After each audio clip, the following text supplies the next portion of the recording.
Friends हमारे साथ अनुराग गोयल है। अनुराग का थर्ड अटेम्प्ट सिलेक्शन हो रहा है, 636 स्कोर है। फैंटास्टिक स्टोरी है। मैं आपको कुछ कुछ चीजें बोलूंगा, ध्यान से देखिएगा, पकड़ने की कोशिश करिएगा।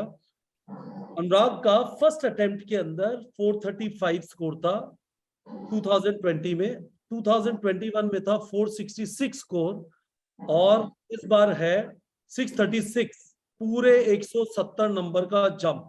पहली चीज तो अनुराग, एक चीज बताइए, आपको खुद को लगता था कि मुमकिन है 170 नंबर का जंप, या आप भी है ना रोज सुबह उठ के खुद को पिंच करते हो कि वापस देख लेता हूँ आंसर शीट की, इतना ही मार्क आया, कुछ और आया है? सर मेरे को सर जब तक रिजल्ट नहीं आया ना तब तक बिलीव ही नहीं हो रहा था कि सच्ची में मेरे इतने मार्क्स आ गए हैं। मैं एग्जाम हॉल से निकला था, मेरे को लगा था मेरे 580 590 आएंगे मैक्स, उससे ज्यादा क्रॉस ही नहीं हो सकते।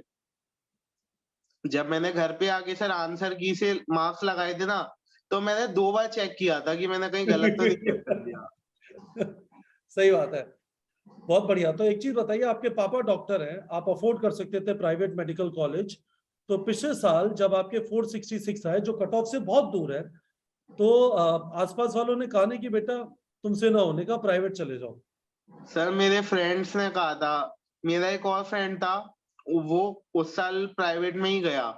तो मतलब वही है ना, लगता है कि भाई सब जाते जा रहे हैं दूर, मेरे को भी लग रहा था एंड मैंने भी कहीं ना कहीं माइंड मेकअप कर लिया था। बट सर मेरी एक कजिन सिस्टर है, उसका सिलेक्शन हुआ था उस ईयर। तो मुझे ना कहीं सर ऐसा फील हुआ कि मेरे अंदर भी शायद पोटेंशियल है, मेरे को करना चाहिए, मेरा मन नहीं था। बट कहीं न कहीं मैं सैटिस्फाइड भी नहीं था। मुझे लगता है कि अगर मैं प्राइवेट में चला जाता ना, तो मैं शायद पूरी लाइफ अपने आप के ऊपर यही एक टैग देखता रहता कि मैंने ट्राई नहीं किया। मैं प्राइवेट से करके आया इसलिए नहीं, क्योंकि उस कहते मैं कर नहीं सकता था, इसलिए क्योंकि मैंने एफर्ट्स ही नहीं डाले। अच्छा। और किसी ने कोई डायलॉग भी मार दिया जिससे मतलब लगा कि बेटे मैं बताता हूँ कि है ना मेरी कितनी कैपेबिलिटी है, कितनी औकात है? हाँ सर, मेरा एक फ्रेंड था, उसने कही थी, जब मेरे एक और फ्रेंड का एक सिलेक्शन हुआ था कॉमन फ्रेंड का, तो 640 प्लस स्कोर, 641 स्कोर था उसका। तो मेरे एक फ्रेंड ने कही थी कि तेरे तो 6 जन्म में भी इतने मार्क्स नहीं आने, 640, तू रहने दे, तू प्राइवेट में ही चले जा, तू मेहनत नहीं कर पाएगा इतनी। तो लगी कसके, खूब कसके हाँ चली? सर, लगी। अच्छा। तो क्या किया उसके बाद, कौन से महीने में वो बोला? ये तो मतलब बढ़िया काम हो गया, उसने कैटलिस्ट का काम कर दिया। सर ये अक्टूबर के, मतलब अक्टूबर वाला टाइम था जिस समय पे रिजल्ट आया था। नहीं, नवंबर में रिजल्ट आया था, तो उस टाइम के करीब की नवंबर बात में है। नहीं आया था, रिजल्ट अटक गया था। रिजल्ट तो आपका, अच्छा काउंसलिंग अटकी थी, रिजल्ट तो आ गया था नवंबर में, तो रिजल्ट 5 आ। नवंबर 6 नवंबर को मेरे को याद है। तो वही नवंबर के बीच की बात है, फर्स्ट सेकंड वीक की। तो उसके बाद आप कसके लग गए कि प्रूव करना है दुनिया को। Yes sir. ठीक है। तो आपने हमारा टारगेट बैच ज्वाइन किया, क्वेश्चन प्रैक्टिस वगैरह किया। तो ये बताइए कि किस जगह पे जाके रूटीन बैठ गया? क्योंकि क्या होता है, 2 साल तैयारी करी, वही सिलेबस है, बोरियत का जबरदस्त प्रॉब्लम होता है, लगता है ये तो सब पढ़ा हुआ है, आता है।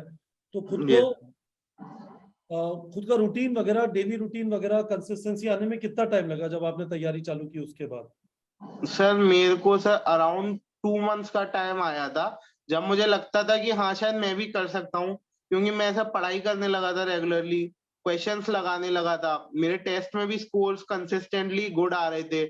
मेरे को ऐसा तो नहीं था कि भी बहुत अच्छा स्कोर कर रहा हूँ, बट मुझे लगने लगा था कि मैं अपने जो प्रीवियस जो अटेम्प्ट्स थे उनसे बहुत बेटर परफॉर्म करने लगा हूँ। तो अराउंड मेरे को जनवरी के टाइम में फील होने लगा था कि शायद पॉसिबल है सिलेक्शन होना। अच्छा, कितने नंबर आ रहे थे मॉक टेस्ट में जनवरी के आसपास? जो हमारे पार्ट टेस्ट होते थे, मेरे फर्स्ट टेस्ट में आए थे 626, मेरे को वो याद है, क्योंकि मेरी फर्स्ट लाइफ में फर्स्ट टाइम इतना स्कोर आया था किसी टेस्ट में। देन उसके बाद सर मेरे 605, देन मेरे 590 पे आ गए, 596, देन 580, 550, देन फिर 580 का जंप। तो एक मतलब कांस्टेंट तो नहीं रहा, बट ये मेरे 600 से एक आध बार ऊपर आए हैं, बट मेरे 580 590 का एक एवरेज रहा था। पर खुद के ऊपर कभी शक हुआ कि बेटे फिर फंसा, इस बार भी नहीं होने का? लगा था सर, जिस टाइम पे हमारे, मैंने आपको बताया मार्च के टाइम पे हमारे टीचर्स चेंज हुए थे, तो हाँ। उस टाइम पे हमारा मेरे को मतलब मैं ये एक्सपेक्ट कर रहा था कि हमारे जो टीचर्स जिस तरह से पढ़ा रहे हैं उसी तरह से पढ़ाएँगे। तो मेरा 12th का जो ऑर्गेनिक का पार्ट वीक था, मेरी 12th की जो ईएमआई वाला पार्ट है ना sir, AC, EMI and optics, वो वाला पार्ट वीक था। तो मुझे लगा वो वाले पार्ट पे थोड़ा टीचर से मैं साथ के साथ चलता रहूँगा, समझता जाऊँगा। बट उस टाइम पे मेरे को लगा था जब कोर्स भगाया गया था और ढंग से नहीं पढ़ाया था, तो मुझे लगा था कि शायद इस साल भी नहीं होगा। कहीं न कहीं मेरे को डाउट था। तो आपने कोचिंग की हुई थी जो ऑनलाइन चल रही थी, टारगेट बैच हमारा ज्वाइन किया हुआ था जिससे क्वेश्चन प्रैक्टिस कर रहे थे, तो ये प्रॉब्लम हुआ। पर मुझे एक चीज बताइए, इस टाइम पे क्या होता है, आपकी असली परीक्षा एक तो नीट के एग्जाम के दिन होती है और एक और परीक्षा डेली चल रही होती है, जब है ना जो एडवर्सिटीज आती है, जो मुश्किलें आती हैं, वो एक लेवल पे तो दिमाग की मुश्किलें होती हैं। आप अपने दिमाग में थोड़ा सोच के पीछे हट के फिगर आउट करो कि अच्छा ये प्रॉब्लम है, ये रियलिटी है, इसको मैं सॉल्व कैसे करूंगा। तो आपने क्या किया उस प्रॉब्लम के बारे में जो हो रही थी आपके साथ? सर मेरी मम्मी से मैं बहुत ज़्यादा क्लोज़ हूँ हम्म। एंड फ्रैंकली सर मेरा मतलब जितना भी अगर कहें ना मोस्ट इम्पोर्टेंट रोल मेरे सिलेक्शन में है वो मदर का ही है मेरी। क्योंकि सर मेरी मम्मी ने जैसे मुझसे पहले जब मैं नहीं पढ़ता था मुझसे कहती थी कि तू सेलेक्ट नहीं होगा क्योंकि तू पढ़ता नहीं है, तेरे अंदर पोटेंशियल है। बट इसी है ना हर बार जब भी मम्मी से कहते ना मम्मी मेरे को मतलब डर लग रहा है, तो मम्मी मुझसे यही कहती थी कि मेरे को आज तक कभी नहीं लगा तूने इतने अच्छे से पढ़ाई करी है। बट अब तू इतने अच्छे से पढ़ रहा है तो मुझे पूरा भरोसा है तेरा सिलेक्शन हो जाएगा। तो वो डेली जो हाँ। एक मदर का बिलीफ मिलता है ना सर, उससे अपने अंदर ही स्ट्रेंथ आ जाती है। सारी प्रॉब्लम छोटी लगने लगती है जब लगता है कि घर वालों को विश्वास है। या या जबरदस्त बात है। वैसे मुझे एक चीज ऐसी लगती है कि शायद आपको चिंगारी उस दोस्त से लगी जिसने बोला कि तेरे से 6 जन्म में भी नहीं होगा। पर मुझे ऐसा लगता है उस चीज के अलावा शायद उसने आपकी जर्नी स्टार्ट की। जितने भी लोग वापस अटेम्प्ट कर रहे हैं, तैयारी तो 1 साल की ही है, पर वो एक यस, साल आपका फर्स्ट अटेम्प्ट में आता है, सेकंड अटेम्प्ट में आता है, कब आप अपने दिमाग में सीरियस हो जाते हो, मेच्योर हो जाते हो, समझ जाते हो कि आपका टाइम है जो खराब हो रहा है। यदि आप मेहनत नहीं कर रहे, यदि आप कन्नी काट रहे हो, भाग रहे हो, कोई पढ़ा रहा है ऑनलाइन, साथ में यूट्यूब देख रहे हो, क्वेश्चन प्रैक्टिस नहीं कर रहे हो, वीडियो देखते हुए नोट्स नहीं ले रहे हो, तो आप खुद की जिंदगी खराब कर रहे हो। 1 साल ऐसा आता है जिन लोग का सिलेक्शन होता है, जो सब कुछ है ना रुकता है, पीछे वाली चीज पीछे रह जाती है और आगे सारी सही चीज करता यस, है ना। तो आपकी मम्मी को वो दिखाई दिया होगा कि आज तक है ना मैंने इसके अंदर वो एफर्ट और वो सीरियसनेस नहीं देखी जो मैं इस बार देख रही हूँ। वो शायद आपकी मम्मी ने आपको बोल दिया कि इस बार हो जाएगा तेरा, क्योंकि तू इस बार सीरियस ही लगा हुआ है ना। Yes sir. यार बहुत जबरदस्त है अनुराग। तो कैसा लग रहा है, मतलब on top of the moon? Sir on top तो नहीं लग रहा बट सर ये लग रहा है कि शायद मैं इतना बड़ा फेलियर नहीं हूँ जितना मुझे लगता था, या मेरे अंदर जो पोटेंशियल मेरे को फील होता था वो सही फील होता था। बिल्कुल सही फील होता था, बिल्कुल सही फील होता था। और आपका इंटरव्यू देखेंगे बहुत सारे लोग आपकी सिचुएशन से रिलेट कर पाएंगे। बहुत सारे लोग ऐसे होंगे जिन्होंने ताने सुने, झेले, और दे गेट डीमोटिवेटेड, उनको आपकी इन बातों से मोटिवेशन मिलेगा।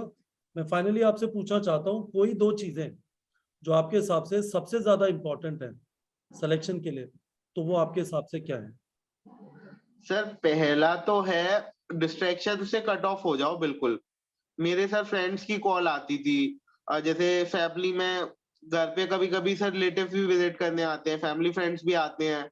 और सर कभी-कभी ऐसा होता है जैसे आपका कोई शादी है या कोई फंक्शन है, पार्टीज़ है, तो सर मैंने इस साल बहुत अवॉइड किया, इस साल मैं कहीं नहीं गया। मैं एक भी पार्टी, एक भी शादी में, एक भी फंक्शन में किसी को मैंने अटेंड नहीं किया। या और जिनका सर सिलेक्शन होता है नहीं करते? मैं आपको बता देता हूँ, ये तो कंसिस्टेंट चीज है, वो मतलब उनको अपने टाइम की कीमत पता होती है। Yes sir. And sir second है सर अपनी मतलब ना मेरे को लगता है जैसे पढ़ाई करते हैं तो बच्चे क्या होता है या तो मल्टीपल सोर्सेस पे लग जाते हैं।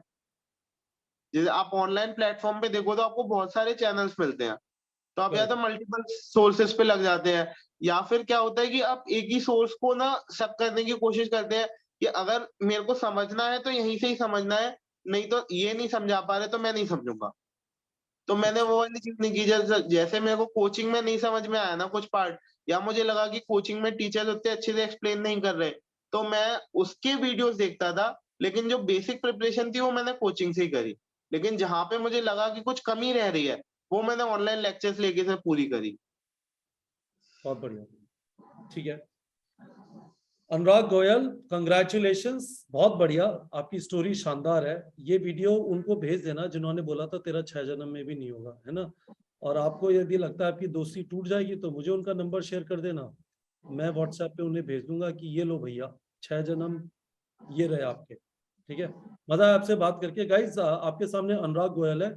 आपको दुनिया भर की बकवास करेगी, ताने कसेगी, बोलेगी आपकी औकात नहीं है, पर आपने ठान लिया तो बस उस दिन मामला सेटल हो गया। उसके बाद बस आपका पढ़ना बाकी है और सिलेक्शन बाकी है। ठीक है बच्चों, thank you Anurag for this fantastic interview.